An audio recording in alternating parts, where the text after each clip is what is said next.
इधर अतीक अहमद के बेटे असद को दफनाया गया। उधर अतीक के घर उमड़ी भीड़, मुसलमान आए साथ। अतीक ने दी एनकाउंटर करने वाले अधिकारी को धमकी।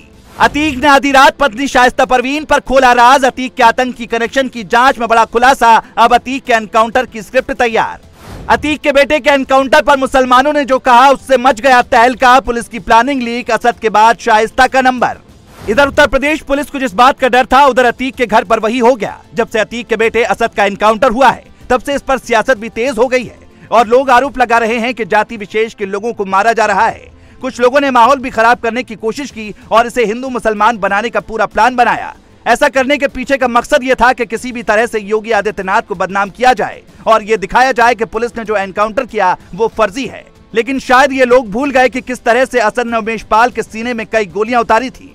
लेकिन ऐसा नहीं है कि पुलिस असद को मारना ही चाह रही थी, पर जब उसने पुलिस पर ही फायरिंग कर दी तो जवाबी कार्रवाई में तो उसे ढेर करना ही था।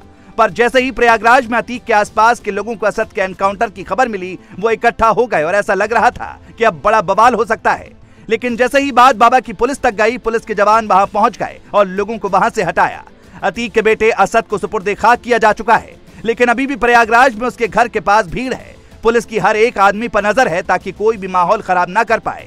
कुछ लोग इस एनकाउंटर को हिंदू मुसलमान का रंग देने पर तुले हुए थे, लेकिन जब प्रयागराज के मुसलमानों से असद के एनकाउंटर पर सवाल पूछा गया तो उन्होंने साफ किया कि हर अपराधी का अंजाम ऐसा ही होना चाहिए, भले ही वो किसी भी बिरादरी का क्यों ना हो।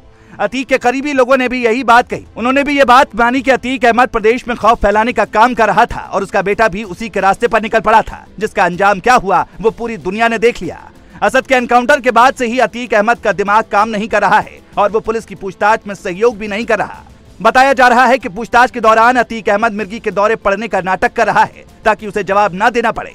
इतना ही नहीं, समय समय पर वो बेहोश होने की भी एक्टिंग कर रहा है। लेकिन ये शायद अतीक अहमद की सबसे बड़ी भूल है। उसे पता होना चाहिए कि ये बाबा की पुलिस है, सच उगलवाना उसे आता है।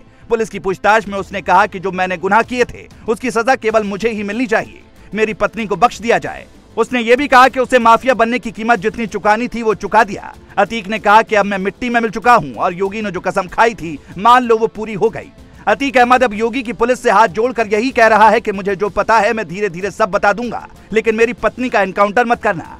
खबरों की माने तो इससे पहले अतीक अहमद ने अपने गुर्गों तक को ये बात पहुंचाई थी कि असद से कह दो कि वो सरेंडर कर दे, नहीं तो पुलिस उसके साथ गलत कर सकती है।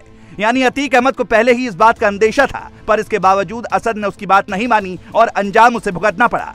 उमेश पाल हत्याकांड के बाद से ही असद फरार चल रहा था और मौजूदा समय में अतीक की पत्नी शाइस्ता परवीन भी फरार चल रही है। पुलिस ने उसे मोस्ट वांटेड घोषित कर रखा है और उस पर मोटा इनाम भी रखा गया है। जब असद की मौत हुई थी तभी कयास लगाए जा रहे थे कि शायद बेटे के मारे जाने के बाद वो सरेंडर कर देगी, लेकिन उसने असद के जनाजे में भी पहुंचने के लिए सरेंडर नहीं किया।